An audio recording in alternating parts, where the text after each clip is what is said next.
कश्मीर में, militancy north east में और left wing extremism central India में।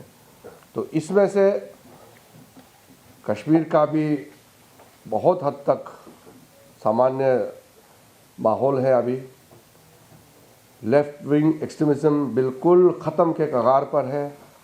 नॉर्थ ईस्ट में भी मणिपुर में थोड़ा सा इंटरनल जो एथनिक प्रॉब्लम्स थोड़ा बीच में अभी जो चल रहा है वो उसको छोड़ के बाकी लगभग नॉर्थ ईस्ट में भी शांति कायम किया गया है। तो ये सब देश के लिए बहुत बड़ा उपलब्धि है। तो ये इस बजट सेशन में सामने में आया है। मैं अपने जो साथी मिनिस्ट्री में जितने हैं सबको भी धन्यवाद देते हुए आदरणीय प्रधानमंत्री जी को धन्यवाद देता हूँ। हमको लगातार गाइडेंस देते रहे और बजट सेशन को चलाने में, सरकारी बिजनेस जो भी लेके आने में आदरणीय प्रधानमंत्री जी का मार्गदर्शन रहा है। तो इसके वजह से हम अच्छा से बिजनेस लेकर के सदन में आए हैं। हमारे उपराष्ट्रपति जी जो राज्यसभा में सभापति हैं और लोकसभा स्पीकर, दोनों को भी मैं तहे दिल से धन्यवाद देता हूं। बहुत अच्छी तरह से संचालन करके दोनों सदनों को चलाया और बाकी जितने भी फ्लोर लीडर्स हैं पार्टी के, सबको भी धन्यवाद देता हूं और आप मीडिया वालों को भी मैं धन्यवाद देना चाहता हूं। आपने बहुत अच्छी तरह से पार्लियामेंट्री प्रोसीडिंग्स और इश्यूज़ को आप लोगों ने कवर किया है। एक विषय कल जो नारी शक्ति वंदन अधिनियम और डिलिमिटेशन अमेंडमेंट बिल जो पारित नहीं हुआ, उसके बारे में मैं इतना कहना चाहता हूँ, राजनीति से प्रेरित होकर के और महिलाओं को अधिकार नहीं देने का मानसिकता लेकर के कांग्रेस पार्टी और विपक्षियों ने कॉन्स्टिट्यूशनल अमेंडमेंट को जो पारित नहीं होने दिया 2/3 मेजॉरिटी से, उससे हम लोग सब दुखी हैं। ये सिर्फ सरकार के लिए दुखी है और ये सरकार को, हमारे पार्टी को नुकसान हुआ ये नहीं है। हम दुखी इसलिए कि ये नुकसान देश के महिलाओं को हुआ है।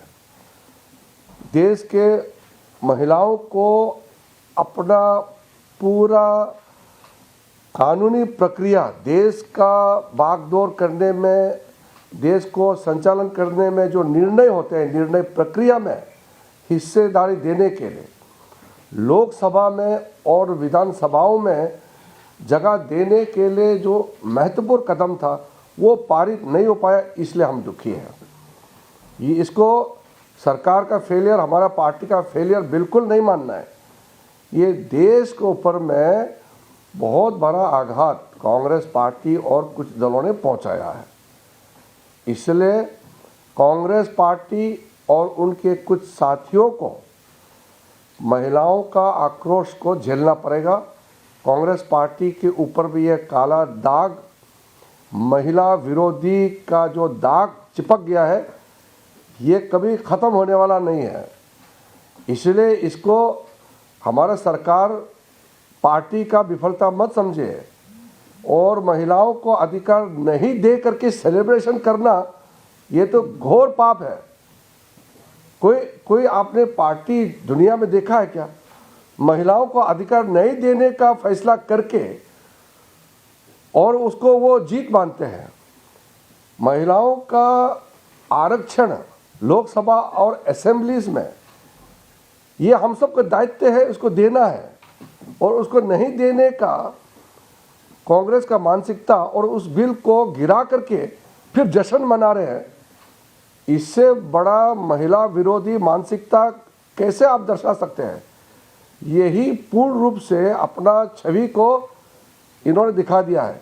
बहानाबाजी नहीं चलेगा, अलग अलग बहाना नहीं चलेगा। सीधा सीधी बात है, महिलाओं को जो अधिकार देना चाहिए उसको कांग्रेस और उसके साथियों ने गिराया है।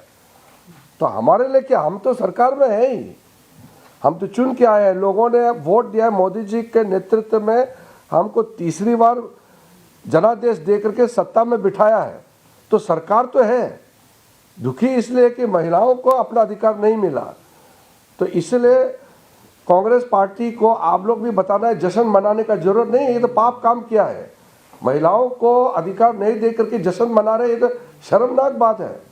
इसलिए ये जो बजट सेशन है बहुत सक्सेसफुल बजट सेशन रहा है।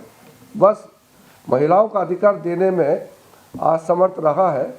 हमने कल पार्लियामेंट में भी कहा है कि महिलाओं को जो इज्जत, सम्मान और महिलाओं के लिए जो उत्थान देने वाला काम मोदी जी ने जो किया है कोई सोच भी नहीं सकता है। लेकिन ये हम आगे भी करते रहेंगे। मोदी जी ने कहा है कि उनके महिलाओं के प्रति जो उनके सोच, उसका सम्मान देने का जो अभियान है, ये पहले से भी और ताकत होकर के हम लोग आगे काम करेंगे।